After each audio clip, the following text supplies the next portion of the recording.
tentando conturbar a sua fé, ok? Eu e você precisamos estar firmados em Cristo Jesus, na graça de Deus, e não agora cedermos a essas tentativas, né, naturais, humanas e malignas, de pessoas que vão tentar conduzir você para um evangelho pervertido, que é o evangelho mistura da graça com a lei. Não é somente o que Cristo fez, eles vão dizer que você precisa fazer a sua parte.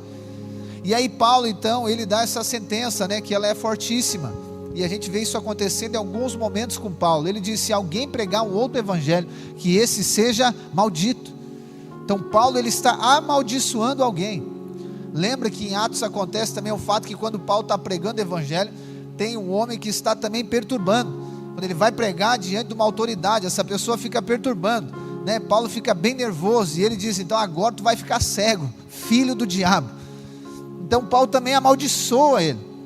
Outro momento também a gente vai ver, né, Paulo, quando ele está lá em Atos 28, Atos 27, 28, quando ele está indo agora, né, lá para Roma, né, naquele naufrágio, naquela situação, em algum momento ele diz: gente, é o seguinte, se alguém sair desse navio vai morrer. Então é o seguinte, ele está declarando, né, Paulo com uma palavra ali, ele está determinando uma realidade espiritual. E eu sei que isso afronta nós, porque a graça não tem nada a ver com maldição, a graça não tem nada a ver com juízo, mas Paulo está dizendo: se alguém, aqui, né, se alguém for contra o evangelho genuíno, se alguém se opor ao evangelho da graça de Deus, que essa pessoa seja maldita. E obviamente não é Paulo que está, né, simplesmente fazendo isso. Paulo está sendo usado por Deus para isso. Pastor, como assim? Então existe maldição na graça? Sim, existe maldição na graça. Lá no capítulo 4 nós vamos chegar lá, se esse ano ainda, eu acho.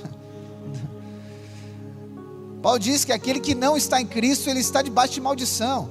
Pastor, é possível o crente viver debaixo de maldição? Sim, é quando ele volta a viver pela lei, ele está debaixo de maldição. Por que maldição? Não porque Deus está amaldiçoando ele, mas porque ele saiu da posição de Cristo.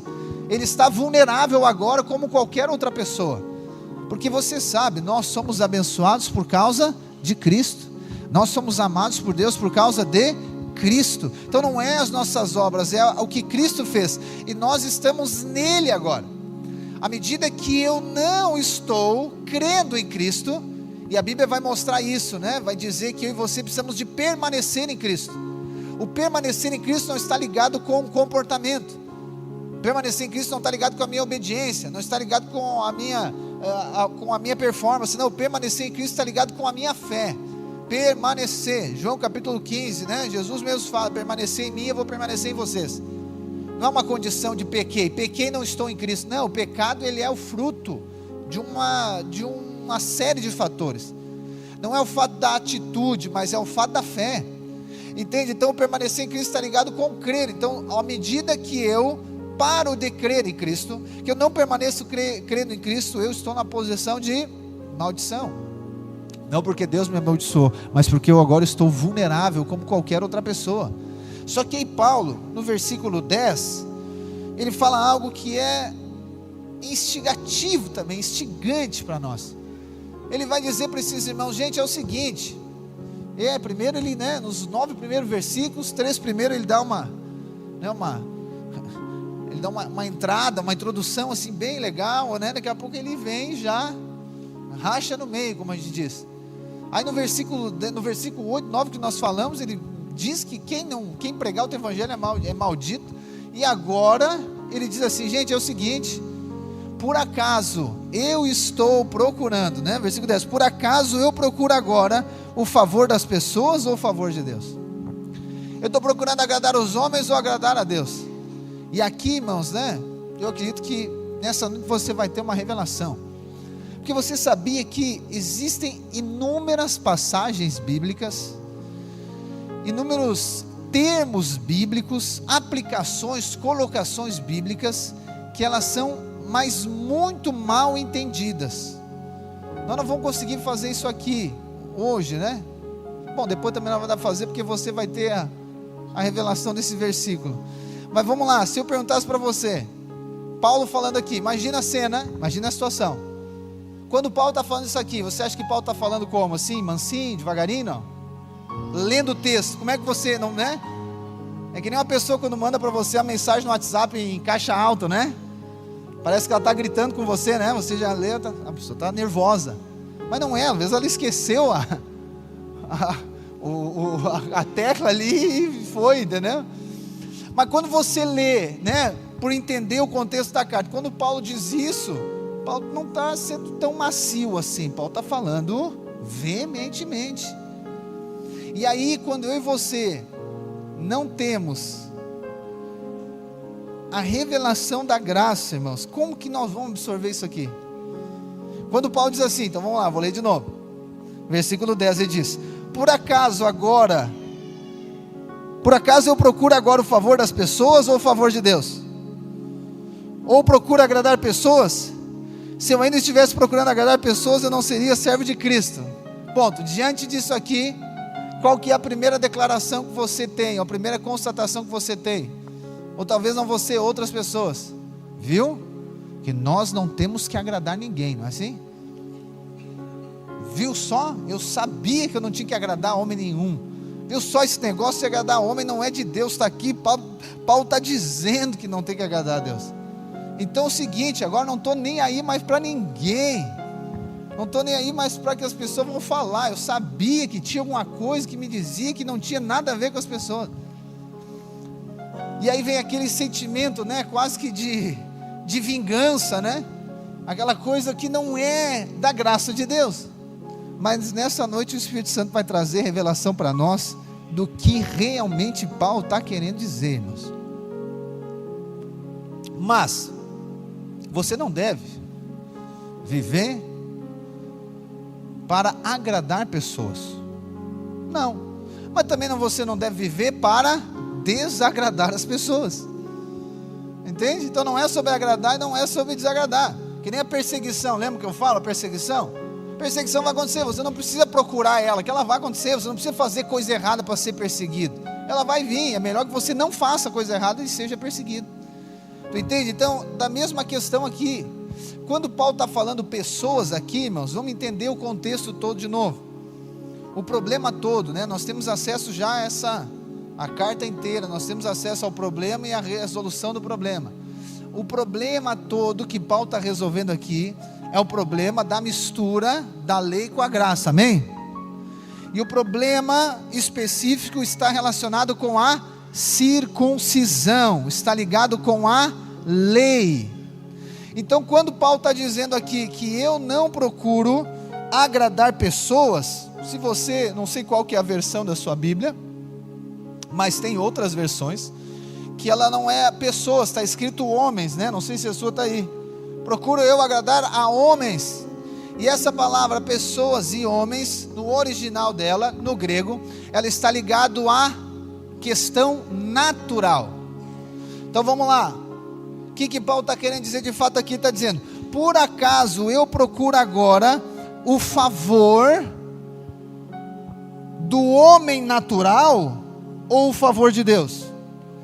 Ou procuro agradar ao homem natural?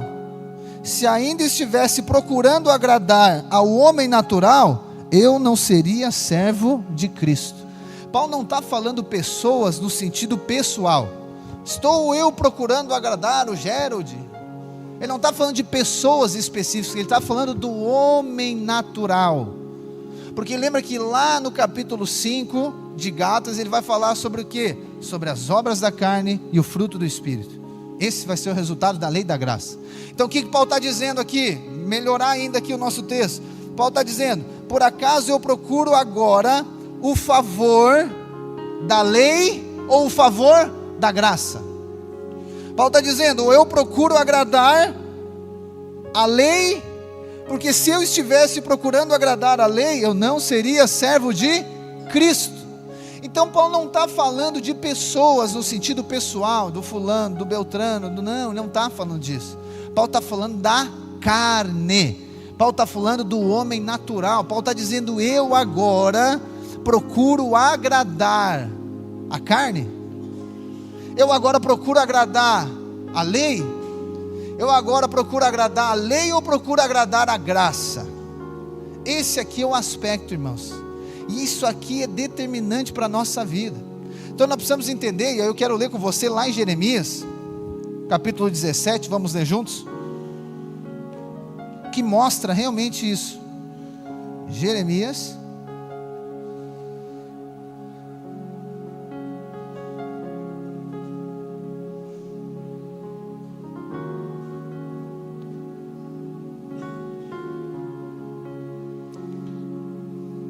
Jeremias 17, pode ser versículo 5.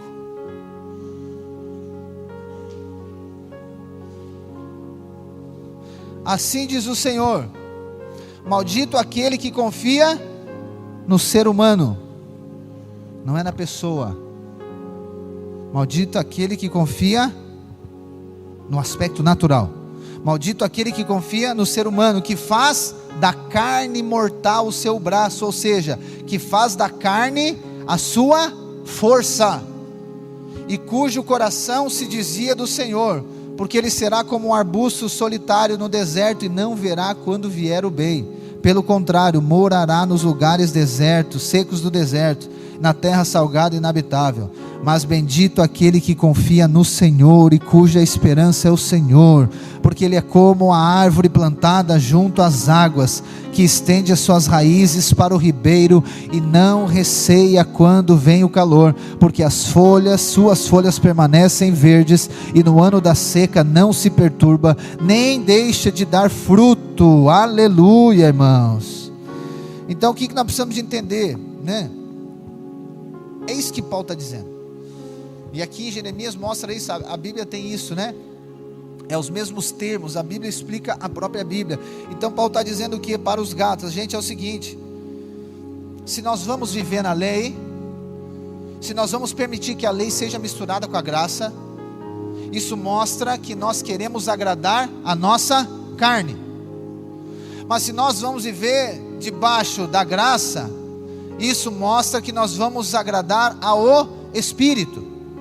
Então é essas duas perspectivas, e você precisa de saber o que a vida cristã, irmãos, você sabe disso, ela não é sobre fazer algo. A vida cristã é sobre desfrutar daquilo que já foi feito, amém? E o amor de Deus que está sobre nós, o amor de Deus que está sobre a sua criação, ele está ligado com diversos aspectos, e um deles, né, que a graça ela nos restaura, ou ela nos dá a revelação, nos dá o acesso, que é a questão da liberdade. No amor existe liberdade, a graça nos dá liberdade.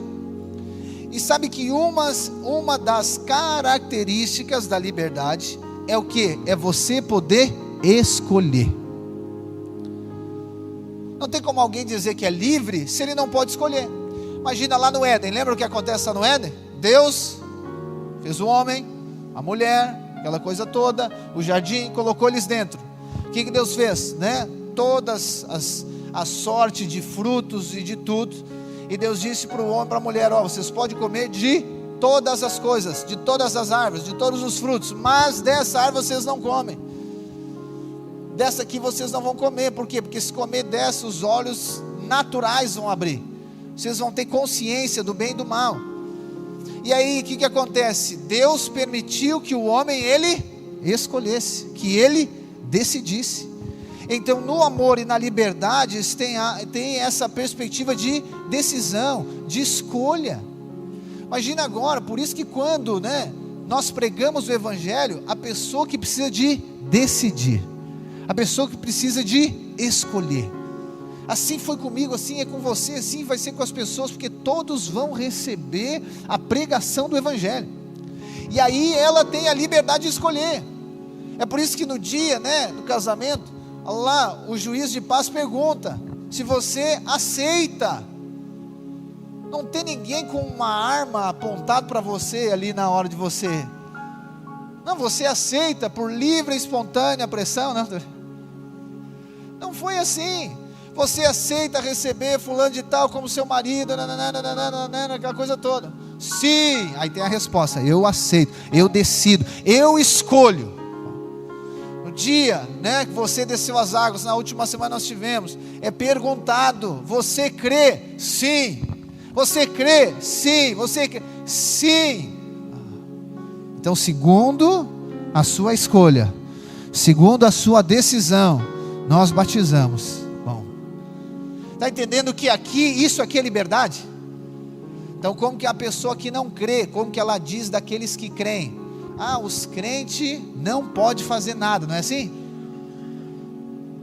É assim que você falava também dos crentes, é o que você pensava. Só que na verdade o crente ele tem liberdade para escolher. Vou dar um exemplo, uma pessoa que... Não, deixa eu dar um exemplo diferente. Deu tempo de trocar na hora, né? Vamos dizer que a Bíblia dissesse que comer picanha fosse pecado, ok? Ela não diz, aleluia. E aí antes de você converter, de você crer, você comia muita picanha. Que a Bíblia diz que é pecado. Se bem que agora não é mais picanha, né? Mas não vamos falar de política hoje, é outra pregação. Olha só, preste atenção aqui. Você comia muita picanha. E aí você olhava para os crentes lá que não comiam picanha, porque a Bíblia diz que não é bom comer picanha, não faz bem. E você dizia para os crentes, coitado desses crentes que não pode comer uma picanhazinha. Eu estou aqui comendo picanha de manhã, de tarde, de noite, final de semana, virando a noite comendo picanha. E você está lá, coitado desse. Mas aí o que aconteceu? Aí o que acontece? Aí alguém vem e diz para você, cara, mas picanha não faz bem. Não, mas eu como. Não come picanha que faz mal, cara, isso vai gerar um problema para ti. Aí você diz, eu como porque eu quero. Aí a pessoa diz, então você é viciado em picanha. Não sou viciado não, porque eu paro quando eu quiser. Tira a picanha dele para ver. Ele já acorda pensando na picanha. Ele faz estoque de picanha na caixa de isopor, no freezer, em todos os lugares. Porque na verdade ele acha que ele tem liberdade para escolher parar, mas ele não tem. A picanha já se tornou um com ele, é normal, o estilo de vida dele. Ele não consegue. Se ele não tem picanha, o que acontece com ele? Ele fica bravo, nervoso, endemoniado. Mas agora ele crê. Ele crê, e daí aqueles que comiam picanha com ele, digam, agora está lá, não pode mais comer picanha, aleluia pastores, ainda deboche dele. Aí você diz, cara, não me falaram nada que não era para mim comer picanha, não disseram nada para mim que eu não podia comer, mas sabe de uma coisa, eu não sinto mais vontade, eu não tenho mais vontade de comer, tá, mas então tu não pode. Não, na verdade eu decidi não comer mais picanha. Então eu falei tudo isso para você entender o quê? Quem na verdade é livre? Aquele que comia picanha antes? Ou esse que escolheu não comer agora? Está entendendo que a pessoa que não crê, ela acha que ela é livre, mas na verdade não, ela é escrava. Ela não tem poder de escolha, ela não tem poder de decisão, ela não consegue. Embora ela diga, eu paro quando eu quero, eu sou livre, eu faço o que eu quiser. Não, ela não faz o que ela quer. Ela faz aquilo que ela foi ensinada, aquilo que ela foi doutrinada a fazer, entende? Mas depois que você crê, por causa da graça de Deus, você tem liberdade para escolher. Isso é maravilhoso, irmãos, porque essa é uma das máximas de Paulo aqui em Gálatas. Ele diz assim, gente, foi para a liberdade que Cristo nos libertou. Cristo não nos libertou para nos fazer agora oprimidos, não. Paulo diz, e aqui nesse texto que nós vemos, ele diz que ele que é quem se faz escravo. Lá em Romanos 6 ele diz, é eu que me faço servo da justiça agora, mas não é Deus que me impõe. Deus não nos salvou, irmãos, por isso que é graça, aleluia.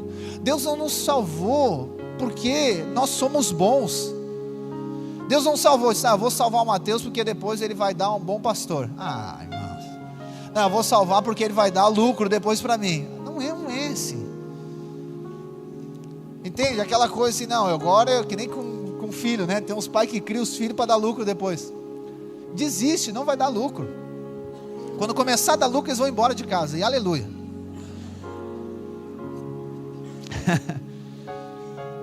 Mas é ilusão das pessoas, não, porque agora então, eu sou escravo de Cristo. Mas não foi Cristo que fez você escravo, é você que se faz escravo de Cristo. É outra pregação, é outro aspecto. Mas eu quero dizer que você que está em Cristo, você que está debaixo da graça, você tem liberdade para escolher. Você tem liberdade. Nada é imposto. Cristo não impõe nada sobre você. Você não é obrigado a nada, não, irmãos, nada. Por isso que Paulo está dizendo, gente, não é a lei, não deixa a lei entrar. Não deixa a lei entrar, não deixa a lei, porque a lei vai inclinar você a viver na carne, no aspecto natural. E aí a busca, né? E esse é o título da mensagem, o favor de Deus ou dos homens. A busca de viver na carne é em receber a recompensa da carne, ou seja, o favor da carne, o favor dos homens. Então a única maneira de agradar a carne, sabe como é que é? Vivendo debaixo da lei. A única maneira que a carne é agradada, viver debaixo da lei, aquilo que você tem que fazer, e você tem que fazer, e você tem que fazer mais isso, tem que fazer mais aquilo. Mas eu quero dizer que você pode escolher. Eu e você não estamos livres de viver na carne, ok? Mas eu quero dizer, você pode escolher viver na carne, viver na lei, ou viver na graça, viver no Espírito. É uma escolha que você tem. É uma escolha, ninguém vai obrigar você. Por isso que é necessário você ouvir a mensagem da graça. Porque a mensagem da graça vai levar você, vai inclinar você para onde? Para a lei? Vai inclinar você para a carne? Não, vai inclinar você para o Espírito, vai inclinar você para viver na graça de Deus. Mas se você ouve a mensagem da lei, ela vai levar você, vai inclinar você para a carne, para aquilo que você tem que fazer. E muitas pessoas, e muitos cristãos hoje vivem na carne, com o que? Com a expectativa de receber o favor natural, o favor dos homens. E eu quero dizer, irmãos, não é essa vida que Deus tem para mim e para você. Pastor, mas como assim? Irmãos, como a vida cristã ela é leve. A vida cristã ela é leve, a vida cristã é de liberdade, a vida cristã é de desfrute, é de deleite. Não estou dizendo que você não vai ter desafios, não estou dizendo isso, mas eu estou dizendo que tem provisão para todos, mas você deve estar e permanecer no descanso. Se a sua vida cristã estiver pesada, a sua vida cristã, a sua vida, né? Porque você tem uma vida só, não tem duas. Mas se a sua vida, preste bem atenção em mim, se a sua vida estiver pesada, enfadonha, e não é cansaço, não é aquela coisa física, eu estou falando de alma, luz amarela, você não está vivendo no favor de Deus, você não está vivendo, se você está em todo momento extremamente preocupado, se você em todo momento está extremamente atribulado, ansioso, angustiado, você não está em paz, você não está na graça, você está na lei, porque essa angústia, essa excessiva preocupação, é a tentativa da sua carne, que é o aspecto natural, de acessar o favor, só que o favor da carne, não satisfaz o seu espírito. Irmãos, a carne, ela não se satisfaz nunca. Deixa eu tentar dar um exemplo para você. Criança é maravilhoso. Criança, lá em casa é assim. Vou pegar o exemplo do Benjamin que está aqui. Está anotando, né, filho? Anota aí tudo. Vou falar de ti agora. O Benjamin é assim. E ele é uma benção. Ele é meu filho amado. Mas é porque ele é imaturo, é criança ainda, né? 9 anos, está crescendo, né, filho? Olha só. Ele acha que eu vou falar. Não, fica tranquilo. Não vou te chamar aqui. Eu vou usar ele como exemplo, mas isso é para todas as crianças. Você vai entender a vida na carne. Como é que é? Ele vai e pede um salgadinho. E aí você sabe, criança, quando não dá um salgadinho para ele, como é que ele fica? Fica bravo e emburrado, né? Parece que, meu Deus, Dá o salgadinho. Aí você vai lá o quê? Vai lá e dá o salgadinho. Aquilo satisfaz ele, sim ou não? Não. Se ele vê alguém comendo a bolachinha, o que ele vai querer? Aí você dá a bolachinha para ele. Aí ele nunca mais vai pedir nada. Ele ficou satisfeito, feliz com você? Não. Se ele vê alguém tomando um todinho, o que ele vai querer? Resumindo, nada satisfaz, nada contenta. Às vezes a mãe dele diz para ele: Benjamin, mas nada te contenta, porque sempre que é uma coisa que é outra, vai indo, não é assim que é criança? Assim que é a carne. Nada contenta a carne, ela sempre vai pedindo mais, sempre vai pedindo mais. Você tem que fazer mais, você tem que trabalhar mais, você tem que se esforçar mais, você tem que orar mais, você tem que jejuar mais, você tem que fazer mais para Deus, você tem que se comportar melhor, você tem que ser o melhor marido, uma melhor esposa, você tem que ser o melhor irmão da igreja, você tem que fazer alguma coisa na igreja, porque senão Deus não está feliz com você. Você tem que estar com os kids, com as crianças, você tem que levar a pessoa no encontro, você tem que fazer. Para quê? Porque agradar a Deus. E aí você vai fazendo e nada muda. E aquilo parece que não satisfaz. Por quê? Porque isso não é da graça, isso é da lei, irmãos. Pastor, quer dizer então que não tem que servir a Deus? Sim, mas não na carne. Não sirva a Deus na carne. Não sirva a Deus tentando satisfazer a carne. É isso que Paulo está dizendo. Eu não procuro satisfazer a carne. Eu fui chamado por Deus, e eu então agora vou agradar a Deus pela graça mediante a fé. Porque esse é o problema da mistura do evangelho. Esse é o problema. Aí você acha que é a graça, você acha que é o Espírito, mas não, é a carne, irmãos, é a carne. Ah, pastor, quer dizer que não é para mim fazer, não é para mim servir? Não, você deve servir, mas não pela carne. Pastor, quando eu sei que eu servia na carne? Quando esgota você. Quando esgota você, quando fica pesado demais, e aí você já sabe das expressões da carne, né? Expressão da carne é justiça própria. A justiça própria, ela vai, como que você vai perceber ela? Reclamação. Sabe a pessoa que reclama de tudo? Carne. Justiça própria. Quando nós vamos tentar, irmãos, agora servir a Deus, e aí servir a Deus está ligado com as coisas da sua vida diária. Você vai servir o seu marido, a sua esposa, os seus filhos, você vai fazer o que for na carne. Eu quero dizer para você, você não vai viver em liberdade, você não vai viver a plenitude, vai ficar pesado, vai ficar cansativo. E sabe qual é que é o problema? A carne, ela leva você a criar uma espécie de uma expectativa irrealista de desempenho. Está entendendo? Aí você vai se identificar agora, porque todos nós passamos por isso. Você coloca um alto nível de desempenho para você mesmo. Então não é a lei de Moisés, não é os 10 mandamentos, mas é a sua lei. Você cria a lei para você. Você cria a lei de desempenho para você. E eu quero dizer, você nunca consegue atingir. E você sempre está frustrado. Cara, não consegui de novo. Por quê? Porque você está procurando viver pela lei, irmãos. Pastor, mas então como é que funciona esse negócio? Eu estou cada vez mais confuso com isso. É isso aí, a revolução da graça é isso, ela bagunça tudo primeiro. Sabe qual é que é o problema dos cristãos? É querer fazer a coisa certa, sabia? Quer fazer a coisa certa. Você quer agradar a carne?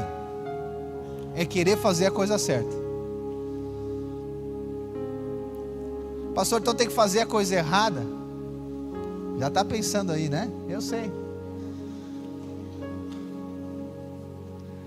Esse é o problema. Como que geralmente as pessoas convertem? Não aqui, nenhum de nós aqui. Outras pessoas, de outras igrejas, com certeza. Elas convertem assim: não, pastor, agora eu quero fazer tudo certinho. Nossa, agora a pessoa quer fazer tudo certinho, glória a Deus. É um problema querer fazer tudo certinho. Por quê, pastor? Porque ela não vai conseguir fazer. O certo e o errado é consequência da árvore do conhecimento do bem e do mal. Você não deve viver pelo certo e pelo errado. Você deve viver baseado não em princípio e não em conceito. Você deve viver baseado em uma pessoa chamada Jesus Cristo. É Ele. É Ele. Então não é o certo ou errado, porque olha só que a nossa mente ela é condicionada a querer fazer o certo. E isso está ligado com o favor dos homens. Eu quero fazer tudo certo. Porque o que eu acho na verdade? Que se eu fizer tudo certo eu vou ser abençoado. Se eu fizer tudo certinho no meu casamento agora, pastor, qual que é? Agora a gente vai reiniciar o Clube do Livro ali com as 5 linguagens do amor. E a maioria das pessoas acha, o que eu tenho que fazer para ser um marido? Como Deus quer? Quais que é os 10 passos para ser uma esposa assim, assim, assim?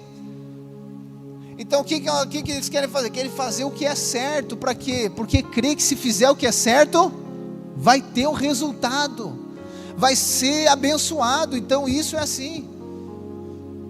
Então aí, qual que é o problema disso? Você aplica isso em todas as áreas da sua vida. No casamento, lá no trabalho. Então vamos lá, se fizer tudo certinho no trabalho, é garantia que vai ter sucesso, sim ou não?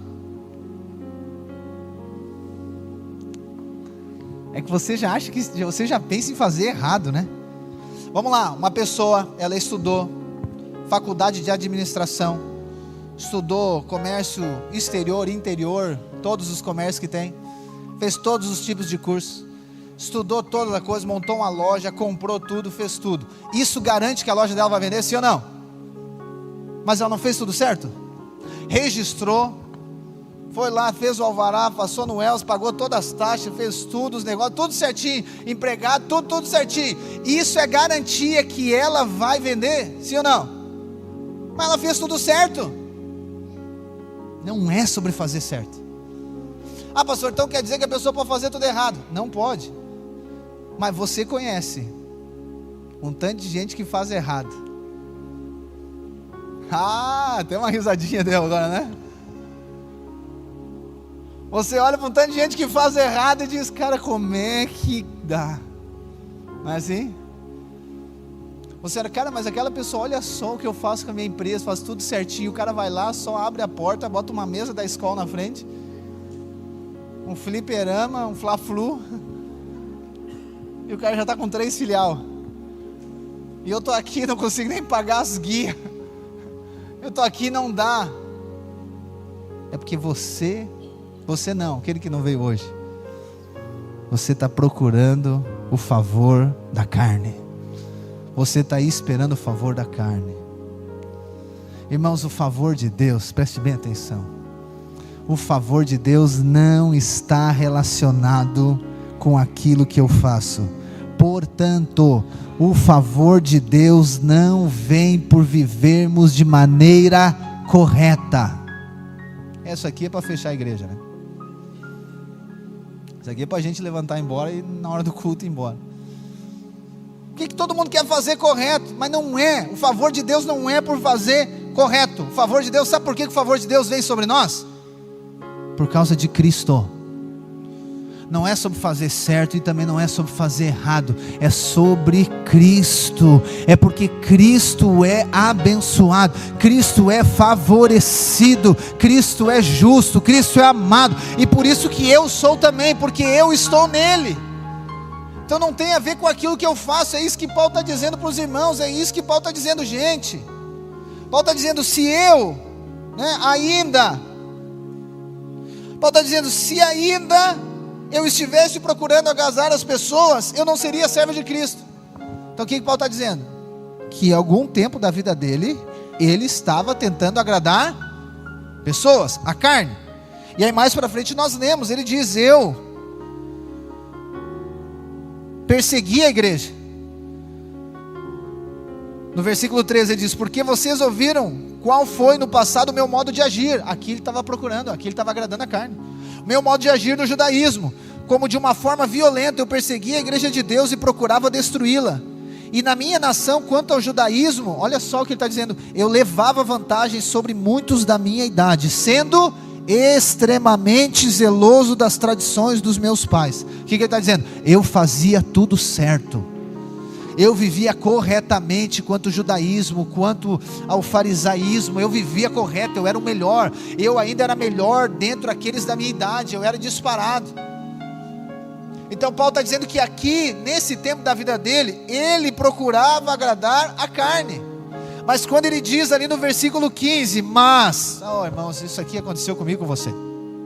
Mas quando Deus, que me separou antes de eu nascer, me chamou pela sua graça. Para que ele me chamou? Ele achou por bem revelar o seu Filho a mim.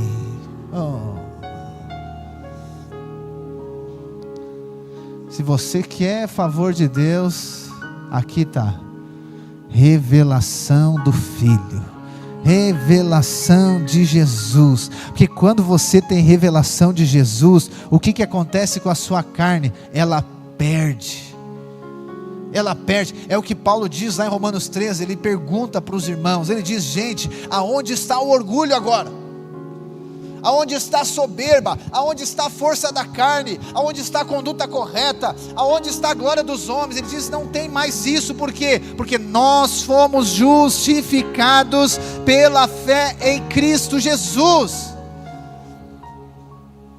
Então o favor de Deus não está ligado com o que nós fizemos, está ligado com aquilo que Cristo fez. Então, portanto, eu e você necessitamos o que, irmãos? Você necessitamos descansar na obra consumada do Calvário.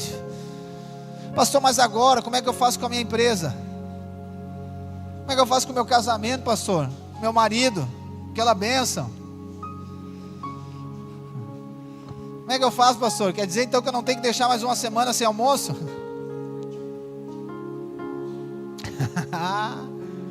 Isso aí sim, né? Pensa numa lei pegada. Tem aquele casal, lembra a história aquela? O marido foi para trabalhar e a esposa chegou antes que ele em casa, e ele esqueceu de deixar a chave no lugar combinado.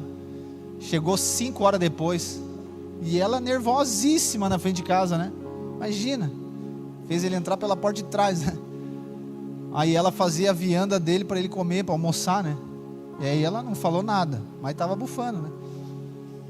Aí ele ficou meio assim: tá, mas só um pouquinho, alguma coisa ela está aprontando.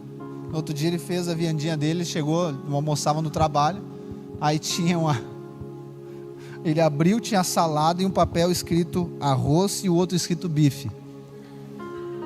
E o outro papel dizendo: nunca mais esquece a chave. Que benção esse casamento, né? Aleluia. Mas às vezes nós achamos, domingo eu vou falar sobre isso, sobre você achar que é transformado, irmãos, tentar transformar a si mesmo, tentar transformar o outro com base na lei, entende? Você coloca a lei sobre você, e essa mesma lei você quer colocar sobre o outro, e quer validar por essa lei, quer validar o outro por essa lei. Se não for assim, eu não quero. Pastor, mas agora como é que o meu casamento, como é que é a minha empresa, como é que eu vou avançar? Então quer dizer que eu não tenho que fazer nada? Não, você vai ser guiado pelo Espírito de Deus. Mas o favor de Deus irá ser liberado sobre a sua vida quanto mais você tiver revelação de Cristo, de Jesus, daquilo que Ele fez, da graça de Deus, de quanto que você é amado, de quanto que você foi escolhido. Você ter a revelação da maravilhosa, superabundante, escandalosa graça de Deus que está sobre você. Não é o tanto que você faz de maneira certa. Pastor, então tem liberdade para fazer errado? Você tem liberdade para fazer o que você quiser. Isso aqui os religiosos ficam nervosos quando eu falo assim. Pastor, como vai dizer para as pessoas fazer o que elas quiserem? É, para fazer o que quiser. Para fazer o que quiser. Você é livre para fazer o que quiser. Mas você pode escolher ser guiado pelo Espírito. Você pode escolher agradar a Deus. Você pode escolher. A liberdade que Deus deu para mim e para você é poder escolher viver o propósito de Deus ou não viver o propósito de Deus. A liberdade que Deus nos deu é para que você escolha se você vai agora ter um casamento segundo o padrão de Deus. Entende? Então não é uma pressão, uma opressão. A vida cristã, irmãos, não é assim, não é desse jeito. Porque senão você leva isso lá para o seu casamento, você leva isso lá para o seu trabalho. E aí você vai ver, as pessoas hoje elas não trabalham porque elas têm prazer no que elas fazem. Não, elas trabalham por quê? Porque tem que trabalhar, pastor. Porque tem que ganhar dinheiro. Ok. Mas eu nunca vai desfrutar, nunca vai ser feliz assim. E aí a mesma coisa o casamento. Então não é de desfrute, não é de deleite, é aquele peso, é aquela cobrança. A vida da igreja, então, a vida com as pessoas, não, é demais, é muita coisa. Oh, irmãos, Deus tem liberdade para mim e para você. Deus tem superabundante graça para mim e para você. Jesus diz: o meu fardo é leve, o meu jugo é suave. E esse é o favor de Deus. O favor de Deus, e aqui eu quero finalizar lendo com você lá em Romanos 4. Vamos finalizar aqui. Aleluia. Romanos 4. Eu gosto muito desse texto.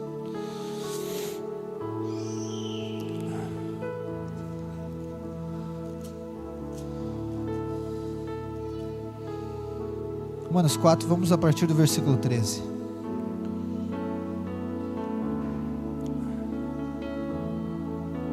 O problema de querer agradar a carne, de agradar ao homem natural, é que você se torna alguém preso, você se torna escravo desse padrão que você mesmo colocou. Você se torna alguém que coloca um alto padrão sobre você e você nunca está satisfeito com você mesmo. Talvez você ache que Deus escolheu você para fazer algo. Não, Deus não nos escolheu para fazermos algo inicialmente. Deus nos escolheu para Ele mesmo. Deus nos escolheu para relacionamento, para desfrutarmos de um relacionamento. Porque senão fica pesado, sabe? Senão fica aquela pressão, aquela opressão. E aí muitas pessoas, quando elas aplicam isso na questão financeira, por exemplo, elas validam a sua importância com o aspecto financeiro, se ela tem dinheiro ou não tem dinheiro. Se ela tem dinheiro, ela é alguém de sucesso. Se ela não tem dinheiro, ela é fracassada. Isso é favor de homens, isso é agradar a carne. O dia que o dinheiro definir a sua identidade, não é graça, isso aqui não é evangelho. Não é o dinheiro. Não é o que você faz, não é o que você tem o que define, não, o que define é o que Ele fez, gente. Só que olha só que poderoso, quando nós nos voltamos, né, usar essa expressão, nos voltamos para a nossa realidade espiritual, para quem nós somos em Cristo Jesus, nós somos filhos. Quando nós voltamos para cá, o que acontece, irmãos? Isso aqui atrai o favor de Deus. Se há algo que atrai o favor de Deus sobre a sua vida, é a convicção que você tem de que é filho, de que é amado, de que é justo. Isso aqui atrai o favor. Por quê? Lá em Mateus, capítulo 4, o batismo de Jesus, lembra o que acontece? Jesus batizou. E aí a palavra diz que os céus se abriram. Os céus se abriram e a voz do alto disse: esse é o meu filho amado, em quem eu tenho prazer. Depois disso, Jesus foi levado para o deserto para ser tentado. Ele permaneceu. Depois disso, Jesus saiu curando as pessoas. Jesus saiu fazendo, cumprindo com o seu propósito na terra. E nada lhe faltou, nenhum tipo de provisão, nada, nem financeiro, nem de pessoas, nem de nada. Mas qual que era a base que ele estava? A base de que ele era filho. O que irritava as pessoas? Que ele dizia: eu sou filho de Deus. Então atrai o favor, entende? Atrai. Quanto mais revelação e convicção que você tem de que é filho, o favor de Deus vem sobre você. O favor de Deus vem sobre a sua vida. Quanto mais convicção e revelação, quanto mais descansado, isso aqui é poderoso, irmãos. Em algum momento aqui em Gatos eu vou achar uma brecha, nós vamos falar sobre a questão financeira. Mas quanto mais no descanso você permanecer, e o descanso não é não fazer nada, o descanso é a posição em Cristo, amém? Crê em Cristo. Quanto mais no descanso você está, mais o favor de Deus vem sobre a sua vida. Inclusive na área financeira. E depois eu quero orar com você e vou fazer um desafio. Eu creio que vai ser o sobrenatural, irmãos. Eu sei que você acha que os problemas se resolvem com quanto mais preocupado você fica, né? Você tem um problema financeiro. Meu Deus, tem um boleto para pagar amanhã. Aí você fica ali preocupado e meditando no boleto dia e noite, né? E orando naquele boleto: Senhor, está consumado. E você vai fazendo e tal, aquela coisa. Não. Não é olhando para a dívida. Não é olhando para a dívida que ela é resolvida. Isso aqui é um princípio da obra consumada. Mais 5 minutos aqui, nós vamos ler já. Porque isso aqui é importante eu falar para você hoje. A maioria das pessoas acham que o problema se resolve olhando para o problema. Então pode ser doença, por exemplo. Quanto mais eu olhar para a doença, mais ela vai estar perto de ser curada. Quanto mais exames eu fizer, quanto mais eu pesquisar no Google sobre ela, dor no joelho, não sei o que, sabe aquela história? Quanto mais eu pesquisar sobre ela, quanto mais eu souber sobre a doença, mais perto de ser curada eu vou estar. Não! A mesma coisa financeira. Quanto mais eu souber de quanto que é, quanto que vai ser, ficar pensando vai ser resolvido. Não. Não é esse o método daqueles que estão na graça. Porque não é assim que Deus fez. É uma contradição isso aqui, irmãos. Lá, eu não vou abrir com você, mas lá em Isaías 53, versículo 10 diz assim: e agradou a Deus moer o seu filho na cruz. Mas como assim? Ele está moendo o filho e está agradando ele. Tá, mas como assim? O filho está sofrendo e ele está tudo certo. Como é que pode isso? É porque quando o filho está sendo moído na cruz, Deus não está olhando para o filho. Deus está olhando para os outros filhos que ele ia receber. Quando Jesus... Você lê os evangelhos depois com essa perspectiva. Quando Jesus vai orar, que seja pelo um cego. Já viu ele fazendo entrevista com a pessoa? Quanto tempo tu é cego? Onde é que foi? Como é que aconteceu isso? De que jeito que foi? Não. Ele só pergunta: o que tu queres que eu te faça? Ele disse: eu quero ver. Então veja, filho. Filipenses capítulo 3, 19, Paulo diz: e Deus suprirá as vossas necessidades, segundo as suas riquezas. Então como que Deus supre? Segundo a pobreza? Segundo a riqueza. Como que Ele resolve uma enfermidade? Segundo a doença? Não, segundo a cura. Então preste atenção, guarde isso no seu coração. Pare de meditar na dívida. É por isso que cristão fica acusado e condenado. É porque ele não crê que é totalmente perdoado. Ele fica olhando para o pecado dele, ao invés de olhar para o sangue que foi derramado naquela cruz, e diz que ele é aceito, justificado. Então ele fica olhando para o pecado, ele fica olhando para o erro, ele fica olhando para a falha, ele fica olhando para aquilo ali, achando que olhar para o seu erro é a maneira que Deus vai manifestar. Não, irmãos.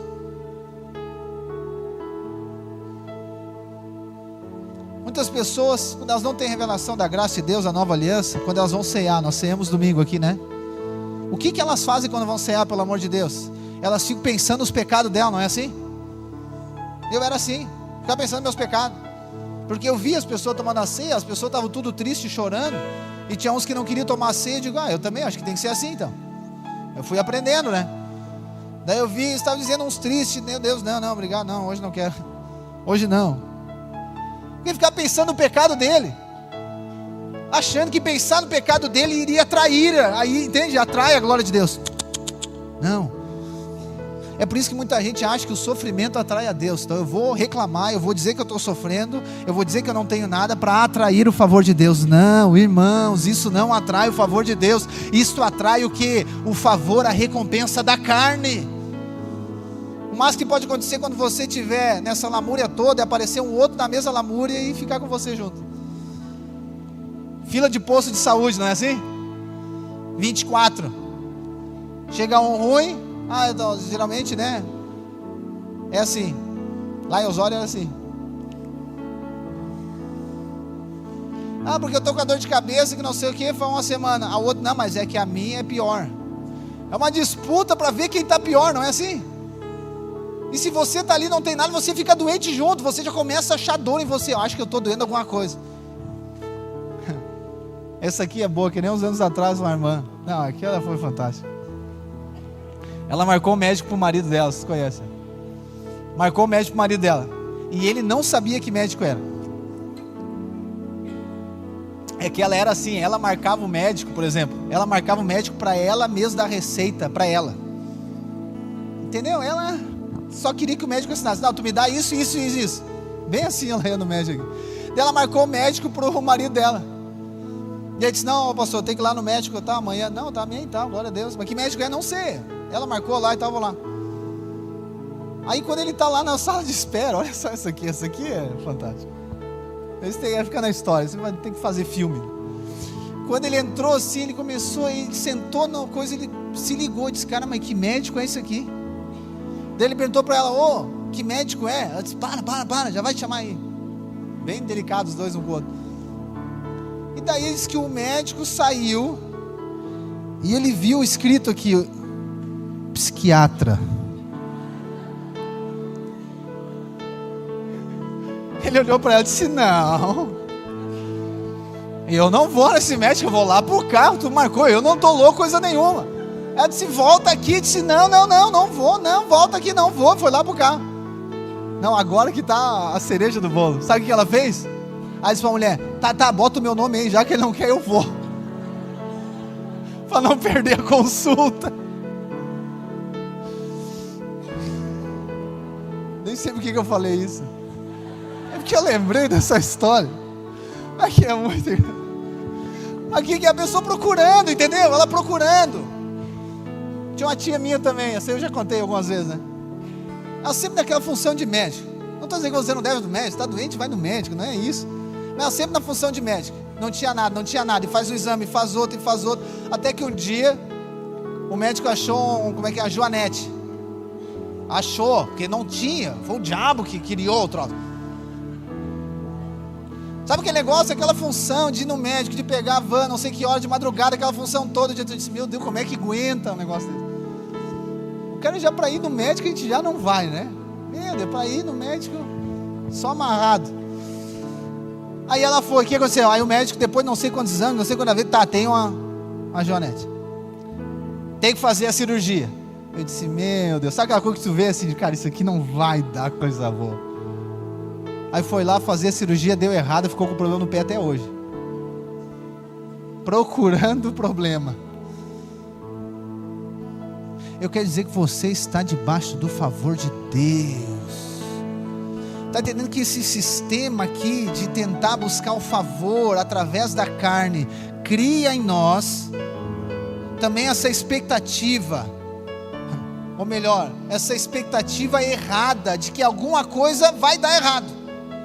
Alguma coisa dá errado, vai dar errado. Se eu for ir no médico, vou ter um problema. Tem muita gente que às vezes quando tem que ir no médico eles não vão, porque ele tem medo. Se eu ir lá e tiver um problema, então vai lá, se tiver problema tem. Não precisa procurar o problema. Entende? Então essa expectativa de que? De que Deus quer me abençoar, não, de que Deus vai fazer alguma coisa contra mim, que Ele está só me esperando. É que nem a criança que está fugindo para apanhar do pai, né? Vai lá pela volta. Quando ela esquece e senta do lado do pai. Te peguei agora. Tem gente que acha que com Deus é assim também. Fica fugindo do favor de Deus. Aí fica tentando conquistar o favor pelo seu braço. Se torna pesado. E aí quando ela esquece, ela está sentadinha do lado de Deus. Aí o que Deus faz? Meu filho, eu queria te abençoar, mas tu não para aqui. Eu queria te dar um todinho, uma traquina, mas tu não para quieto. Ela assim, meu Deus, mas eu não estava esperando. Muita gente que fica, preste atenção, e aqui vamos ler o Romanos 4,13 já. Quando nós somos abençoados, nós devemos ser gratos, amém? Só que você não deve ficar surpreendido no sentido de que, meu Deus, Deus errou em me abençoar. Porque isso é o seu estilo de vida agora, abençoado. Então não se surpreenda, não é sobre as coisas darem certo ou darem errado, mas não se surpreenda do favor de Deus manifestar sobre a sua vida. Não se surpreenda das portas abrirem para você, para o seu negócio. Não se surpreenda do seu casamento não ter problema. Não se surpreenda da sua sogra não vir visitar por uns meses.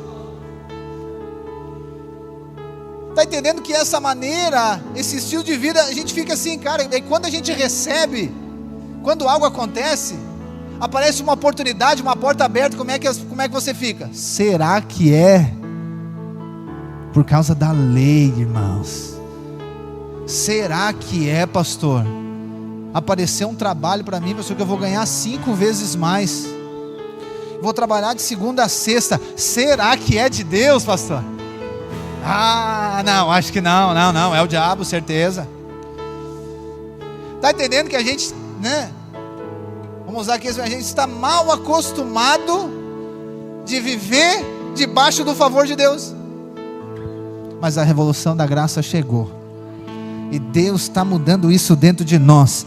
Vamos finalizar com Romanos 4,13, diz assim: a promessa de ser herdeiro do mundo não veio a Abraão ou a sua descendência por meio da lei, e sim por meio da justiça da fé. Pois, se os da lei é que são os herdeiros, anula-se a fé e cancela a promessa, porque a lei suscita ira, mas onde não há lei, também não há transgressão. Essa é a razão, olha aqui, irmãos, versículo 16, essa é a razão, porque provém da fé, para que seja segundo a graça, a fim de que a promessa seja garantida para toda a descendência, não somente a descendência que está no regime da lei, mas a descendência que tem a fé que Abraão teve, porque Abraão é pai de todos nós. O que Paulo está dizendo aqui? Que a bênção de Deus não é acessada pela lei, a bênção de Deus é acessada pela graça, mediante a fé. Não é pela lei que você recebeu uma promessa, não é condicionada à lei a bênção de Deus, não é condicionada às suas obras a bênção de Deus, não é condicionada ao que você faz a bênção de Deus. A bênção de Deus é condicionada pela obra de Cristo. Por quê? Porque essa é a promessa, Cristo é a promessa. Por que que é assim? Para que seja pela graça, mediante a fé. E não é somente para você, é para sua descendência, é para você, é para seu casamento, é para os seus filhos, é para os filhos dos seus filhos. Essa é a benção de Deus que está sobre mim e sobre você. Esse é o favor de Deus, irmãos. O favor de Deus não anula lutas. O favor de Deus não anula as tempestades e tribulações, não. Mas o favor de Deus nos garante provisão para todas as circunstâncias, todas as situações. Então nessa noite, decida descansar na obra de Cristo, decida não buscar o favor da carne, decida não buscar a recompensa da carne, mas sim receber o favor de Deus, mediante a fé.